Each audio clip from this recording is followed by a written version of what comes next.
Dear friend, you are most welcome. BSc 3 Botany Paper 1 resistance.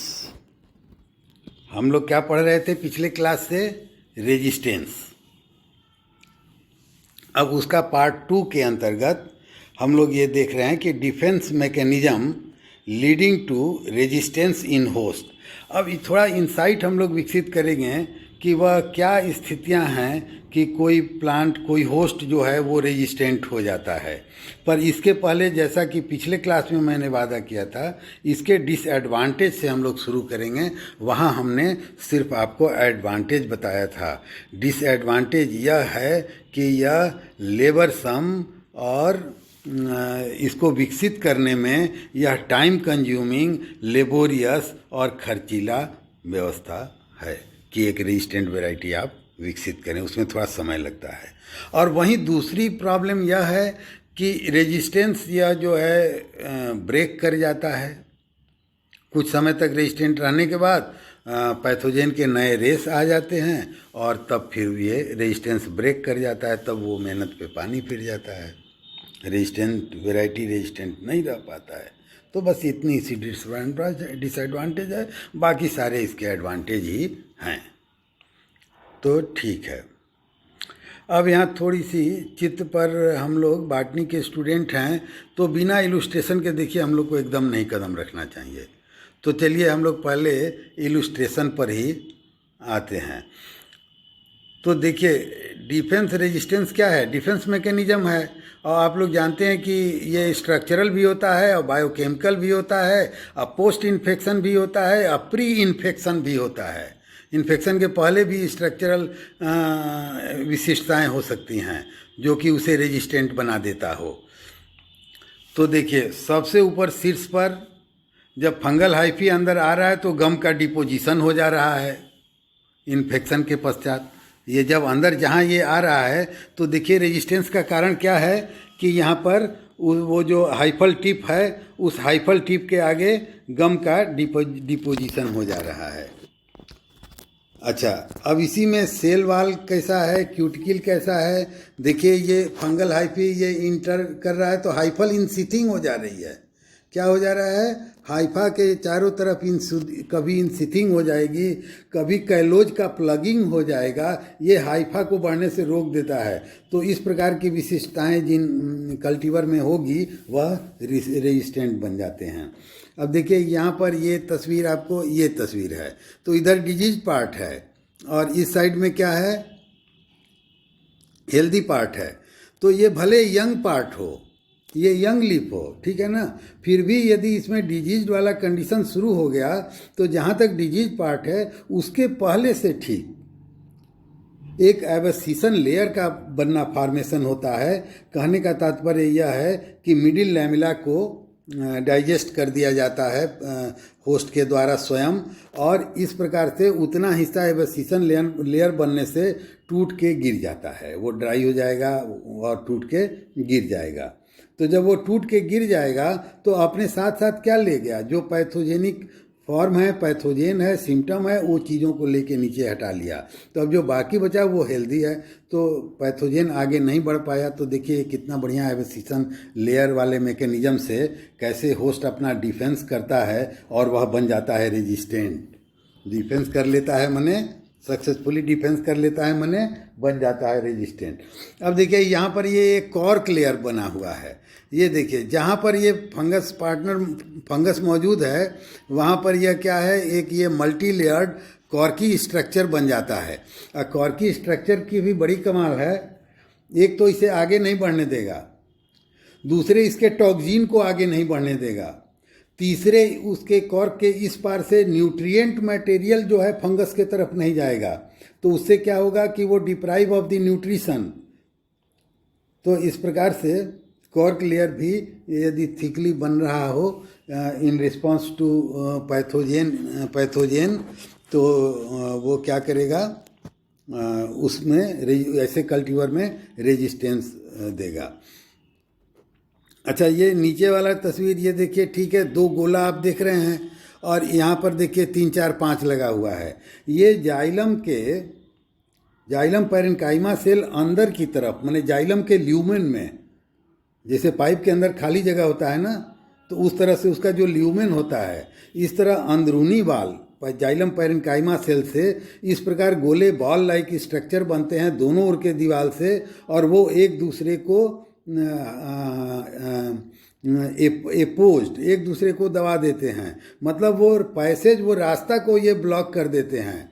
The rapidity with which they develop in advance of the pathogenic mycelium, माने pathogen आगे बढ़े उसके पहले ही उसी के response में यदि टाइलोसिस नाम का यह balloon like structure in advance और ज़्यादा मात्रा में ये जब बन जाते हैं तो पैथोजेन के रास्ता को ब्लॉक कर दिया जाता है। इस प्रकार rest of the plant resistance show करने लगता है, क्योंकि पैथोजेन आगे बढ़ नहीं पाता है। और देखिए, अब इतना हमने जो बात किया, ये सब हम लोग स्ट्रक्चरल के तरफ गए। थोड़ा बायोकेमिकल के तरफ यदि आया जाए तो देखिए, ये है प्रोटोकैटिचुइक एसिड नाम रखे हैं, और ये देखिए 2 ओनियन की वैरायटी है, एक इधर ओनियन रेड स्केल ओनियन और यह जो है वाइट स्केल्ड ओनियन है। तो ये जो दोनों ओनियन देख रहे हैं उसमें फ़र्क है। जो रेड स्केल ओनियन देखे हैं उसी पर यह केमिकल प्रोटोकैटिचुइक एसिड रखा गया है। यह pre existing biochemical defence mechanism है जो रेजिस्टेंस प्रोवाइड करता है। ओनियन स्मज नाम का डिजीज होता है ओनियन में, जो कि इधर की ओर आप देख रहे हैं। ये वाइट स्केल्ड, ये जो है क्या है, ये वाइट स्केल्ड ओनियन है, इधर रेड स्केल ओनियन है। रेड स्केल्ड ओनियन में प्रोटोकैटिचुइक एसिड प्री एग्जिस्टिंग बायोकेमिकल है। यह वोलेटाइल है और एटमॉस्फेयर में बढ़ जाता है, जिससे जो पैथोजेन है वो के लिए यह टॉक्सिक होता है, वो उसे इन्फेक्ट नहीं कर पाता है। पर देखिए, वाइट स्केल्ड ओनियन के ऊपर ये नहीं रखा गया है, मतलब इसमें यह केमिकल नहीं होता है और वह ओनियन स्मज से ससेप्टिबल हो जाता है। तो थोड़ा डायग्राम भी हो गया और थोड़ा जनरलाइज मैंने हल्का फुल्का इसके बारे में भी बात कर ली। तो स्ट्रक्चरल डिफेंस मैकेनिज्म, अरे भाई ये स्ट्रक्चरल डिफेंस मैकेनिज्म नहीं है, क्या है, रेजिस्टेंस मैकेनिज्म। हम लोग डिजीज रेजिस्टेंस पढ़ रहे हैं ना, तो ध्यान रखिएगा, resistance mechanism. These may be pre existing which exist in the plant even before the pathogen comes in contact with the plant और induced, that is even after the pathogen has, माने पहले भी हो सकता है और बाद में भी विकसित हो सकता है। यह संरचनात्मक भी हो सकता है और बायोकेमिकल भी हो सकता है। देखिए, पहले से प्री एग्जिस्टिंग और कौन वाला, स्ट्रक्चरल वाला वैक्स पाया जा रहा है, ठीक है ना, थिक क्यूटिकल कहीं है, तो कितना थिक वैक्स है। या दूसरा स्ट्रक्चर देखिए, क्यूटिकल भी दिया गया है, क्यूटिकल एंड एपिडर्मल सेल। तो ये जैसे हमारा स्किन है ना, ये primary first line of defence है। तो जहाँ पर थिक वैक्स और क्यूटिकल रहेगा वो आप देखिएगा कि डिजीज रेजिस्टेंट होता है। तो उसका कारण यह है कि पैथोजेन के रास्ते को वो ब्लॉक कर देता है। प्लस ये हाइड्रोफोबिक होता है, तो वाटर को ही भगा देता है। वैक्सी यदि वैक्स कोटेड एरिया है, cutin plus wax equal to cuticle, जानते हैं ना। और वो भी यदि मोटा है तो वैक्स की वजह से वाटर को एक्सपेल रिपेल कर देगा, और जब वाटर नहीं रहेगा तो जो स्पोर गिरा भी वो कैसे जर्मिनेट करके आगे बढ़े, इस वजह से ये रेजिस्टेंट हो जाते हैं। Thick cuticle tough outer wall of epidermal cell में increase resistant to infection in disease in which pathogen enters its host only through direct penetration. यदि जो डायरेक्ट पेनेट्रेशन स्टोमेटा से जाता होगा तब नहीं लागू होगा, उसके ऊपर क्यूटिकल नहीं होता है। तो जो डायरेक्ट पेनेट्रेशन से जाता होगा वहाँ पर यह वैसे जगहों पे रेजिस्टेंस प्रोवाइड कर देगा। अच्छा देखिए कि एग्जाम्पल डिजीज का resistance, barberry species infected with Puccinia graminis tritici has been attributed to tough outer epidermal cell with a thick cuticle. एक और एग्जाम्पल देखिए, in linseed cuticle acts as barrier against Melanospora lini. अच्छा, इसी तरह sclerenchyma cell है। Sclerenchyma cell in stem and leaf vein effectively blocks the spread of the some fungal and bacterial pathogen that causes angular leaf spot. आप जानते हैं कि angular leaf spot of cotton होता है एक बैक्टीरिया से। The structure of natural opening stomata. अच्छा देखिए, मान लीजिए कि एक व्हीट है जिसका होप वेराइटी है, इसमें स्टोमेटा थोड़ा देर से खुलता है, ठीक है ना। तो फंक्शनल ये कैसे रेजिस्टेंस प्रोवाइड कर रहा है, स्टोमेटा देर से खुलेगा तो रात का जो ड्यू है वो ड्राई अप हो जाएगा, इवेपोरेट हो जाएगा, अब सरफेस हो गया ड्राई, और तब जब स्पोर आ रहा है, जब स्पोर आया तो स्टोमेटा ओपन नहीं था, और जब स्टोमेटा ओपन हुआ तब तक सब कुछ वो ड्राई हो चुका था सनलाइट से, क्योंकि वह घंटा भर देर से ओपन करता है सूर्योदय के। तो फिर उस के वजह से जो पैथोजेन का स्पोर जर्मिनेट किया है वो वैसे डेसिकेट हो जाएगा, तो इस प्रकार से रेजिस्टेंस आएगी। तो यह फंक्शनल रेजिस्टेंस है। ये वीट के वैरायटी में कल्टीवर का नाम है हॉप, और ये स्टेम रस्ट ऑफ वीट से रेजिस्टेंट है। अच्छा देखिए, एक और एग्जाम्पल यहाँ पर आपको मैं बताऊँ, द स्ट्रक्चर ऑफ स्टोमेटा। अब फंक्शनल के बजाय स्ट्रक्चरल एस्पेक्ट पे आ गए हैं। तो स्टोमेटा संकेन हो, और जिस पीठ में संकेन है वहाँ पर हेयर विकसित हो, जीरोफाइट का नॉर्मल कैरेक्टर, तो उसी में सिंजिन variety of Szinkom variety of mandarin orange होता है। तो जैसे आँख आपका कोटर में है ना, ऊपर में हड्डी का रीज निकला है, तो इसी प्रकार के रीज उसमें स्टोमेटा के ऊपर होते हैं, जो कि वाटर ड्रॉपलेट को अंदर नहीं जाने देते हैं। तो इस वजह से बैक्टीरियल डिजीज जो जिनकुम वैरायटी होता है वो उससे रेजिस्टेंट हो जाता है। अच्छा, साइट्रस कैंकर से भी ये रेजिस्टेंस प्रोवाइड कर देता है, वह भी एक बैक्टीरियल डिजीज है। बैक्टीरिया पैसिवली जाना है वाटर के ड्रॉपलेट के द्वारा ही स्टोमेटा से, तो हेयरी भी है। स्टोमेटा पहले संकेन पीठ में, और हेयर वहाँ पर है, और ऊपर रीज दोनों ओर से निकला है, तो वाटर ड्रॉपलेट अंदर नहीं जाने देगा। कुछ यदि गलती से हल्का फुल्का जाने का कोशिश भी किया तो जो हेयर है वो रोक लेगा।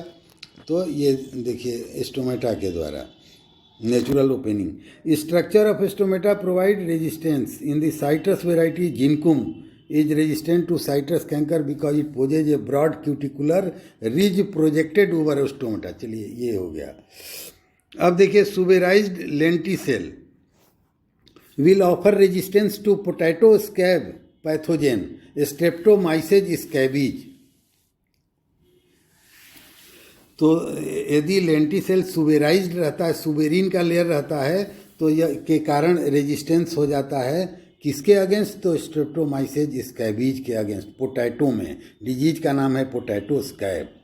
अच्छा, अब पोस्ट इन्फेक्शन में देखिए स्ट्रक्चरल डिफेंस, तो इसमें क्या क्या चीज़ आते हैं, कॉर्क लेयर है, एबेसिसन लेयर है, टाइलोसिस है,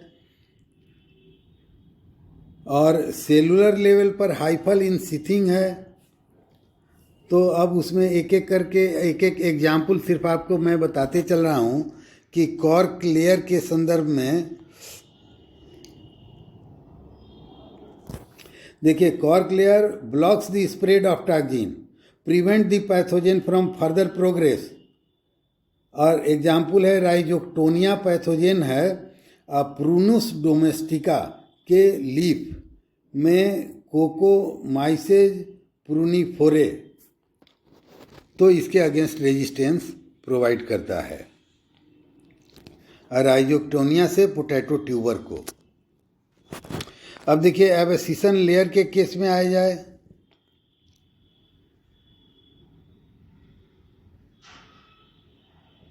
अब देखिए यंग एक्टिव, ये यहाँ पर देखिए, young active leaves of stone fruit infected by fungi bacteria and viruses. फायदा, जैंथोमोनास पुरुनाई ये एग्जाम्पल है, and Clasterosporium carpophilum on peach leaf. Abscission layer बनने से जहाँ ये इन्फेक्ट करेंगे, जिस वेराइटी में एबेसिसन लेयर बनेगा वो पैथोजन लेके गिर जाएगा, और इस प्रकार से वो रेजिस्टेंट हो जाते हैं। अब देखिए अगला केस है टाइलोसिस का। ये फ्यूजेरियम का विल्ट डिजीज जो होता है, तो जिस वेराइटी में टाइलोसिस बनते हैं, तो in advance of pathogen and दूसरा condition, rapidity with which tylosis are form, the cultivar becomes resistant. जिस कल्टीवर में बहुत तेज़ी से और इन एडवांस ऑफ पैथोजन के आगे बढ़ने के पहले पैथोजन के रिस्पांस में ढेर सारे टाइलोसिस बन के उसके रास्ता रोक लें तो वो रेजिस्टेंट आएगा। ये वैस्कुलर विल्ट पैथोजन पे लागू होगा। हाइफल सीथिंग, इसके बारे में भी आदमी चर्चा किया ही है। एग्जाम्पल पर नज़र डाल लीजिए। Hyphal sheathing is observed in flash, ये देखिए, ये है एग्जाम्पल, ये देखिए नीचे के साइड में। Hyphal sheathing is observed in flax infected with Fusarium oxysporum FSP forma specialist lini. अब बायोकेमिकल में देखिए, inhibitors released in the environment, leaf और रूट का एक्सूडेट निकलता है जिसमें amino acid, glycosides, alkaloid, flavones इत्यादि हो सकते हैं। The inhibitory substances affect microbes. Example एक है, tomato leaves exudates are inhibitory to Botrytis cinerea. Tomato leaf से जो एक्सूडेट निकलता है वो इनहिबिटरी टू बोट्राइटिस साइनेरा। और red scale of red onion content phenolic compound protocatechuic acid and catechol which diffuses and inhibits the conidial germination of onion smudge fungus Colletotrichum circinans. Onion smudge किससे होता है? कैलोटोट्राइकम सर्सिनेंस से। कौन सा compound पहले से मौजूद है रेड स्केल्ड ओनियन में? प्रोटोकैटिचुइक एसिड। ये कैसा होता है? वोलेटाइल होता है, तो अगल बगल के एटमॉस्फेयर में नहीं जर्मिनेट करने देगा। किसको? तो कैलोटोट्राइकम सर्सिनेंस के स्पोर को, और इस वजह से वो रेजिस्टेंट हो जाता है। अब वाइट स्केल ओनियन में नहीं होता है, इसलिए वो ससेप्टिबल हो जाएगा। Resistant variety of apple secretes waxage on the leaf surface which prevent the germination of Podosphaera leucotricha, powdery mildew of apple. Resistant linseed secretes HCN, hydrocyanic acid. Potassium cyanide जानते हैं ना, उसी का भाई है हाइड्रोजन साइनाइड। ये root से एक्सूडेट के रूप में निकलता है लिंसिड से, और वह फ्यूजेरियम ऑक्सीस्पोरम को इनहिबिट कर देता है।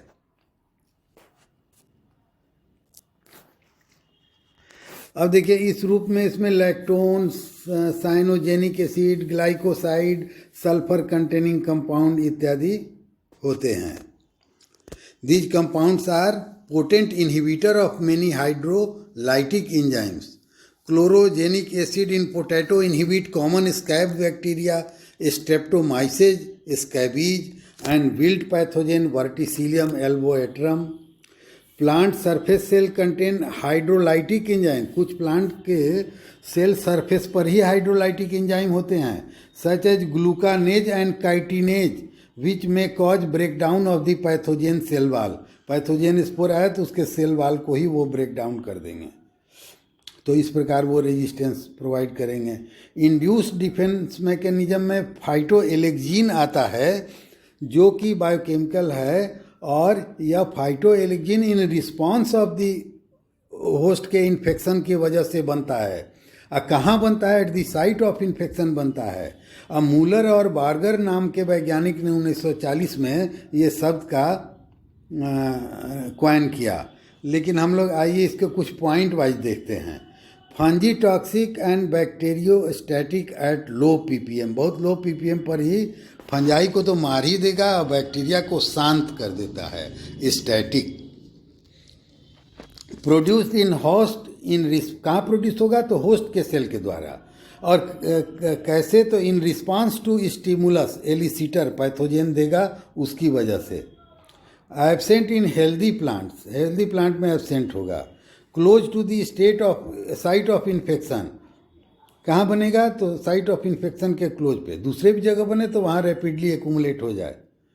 Produced in quantities proportionate to inoculum size. जितने बड़े साइज का इनोकुलम रहेगा उसी के अनुपात में यह बनता है। प्रोड्यूस्ड इन वीक और नॉन पैथोजेन दैन पैथोजेन। एक मज़ेदार बात यह है कि पैथोजेन जो है उसमें ऐसा केस नहीं आता है जो रिनाउंड उसका पैथोजेन है, क्योंकि उसकी फिजियोलॉजिकल सिंक्रोनाइजेशन हो गया है। इवोल्यूशनरी वे में वो पैथोजेन और होस्ट साथ में एक दूसरे से संबंध स्थापित कर लिए हैं, तो वहाँ पर यह ज़्यादा नहीं बनता है। यह कहाँ बनेगा? जब नॉन पैथोजेन चला आएगा, जो उसका एक्चुअल पैथोजेन नहीं है, वो यदि वहाँ आया तो बड़ी तेज़ी से फाइटोएलेक्जिन बनेगा और वो उसे डिस्कार्ड कर देगा। मैं आपको बताया था race specific, race non specific और host specific host specific resistance, ये 3 तरह का। तो ये है कि जो अल्टरनेरिया सोलनाई है पोटैटो पर ही जाएगा, वो आलू, वो जो है लौकी, गोभी और जो है आम, अमरूद, केला, सेव पर नहीं वो इन्फेक्ट करता है। तो जनरल ये इस प्रकार का रेजिस्टेंस रहता है, या नॉन होस्ट वाला रेजिस्टेंस है, तो वहाँ फाइटोएलेक्जिन ज़्यादा बनता है। अच्छा, कोई एग्जाम्पल इसका हो जाए तो पाइसाटीन है, यह पी में बनता है। कब बनता है? जब मोनेलिया फ्रूटिकोला नाम का फंजाई उसे इन्फेक्ट करने का प्रयास करेगा। रिसीटीन या दूसरा एग्जाम्पल है, पोटैटो में बनेगा। किसके रिस्पांस में? फाइटोप्थोरा इन्फेस्टान के। गॉसिपोल नाम का फाइटोएलेक्जिन कॉटन में बनेगा।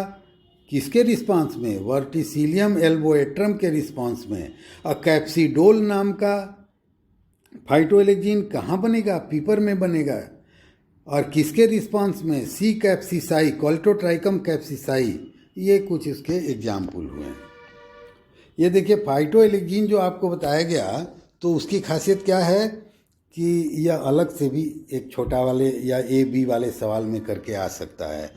अच्छा, हाइपर सेंसिटिव रिएक्शन भी एक मैकेनिज्म है, अपने आप की आउटोलाइसिस कर देगा जब पैथोजेन वहाँ पर आ रहा है। तो स्टाकमैन ने 1915 में व्हीट इन्फेक्टेड पक्सीनिया ग्रैमिनिस में उन्होंने कहा कि लोकेलाइज्ड इंड्यूस्ड सेल डेथ, लोकेलाइज्ड जहाँ पैथोजेन है, इंड्यूस्ड सेल डेथ, सेल का डेथ हो जा रहा है, तो वो मरे हुए चीज़ फिर सूख जाएंगे, उसी में पैथोजेन पड़ा रहे वो भी सूख जाए, उसका न्यूट्रिएंट वगैरह सब सप्लाई बंद, उसका आगे का रास्ता बंद, उसका टॉक्सिन का भी मूवमेंट बंद।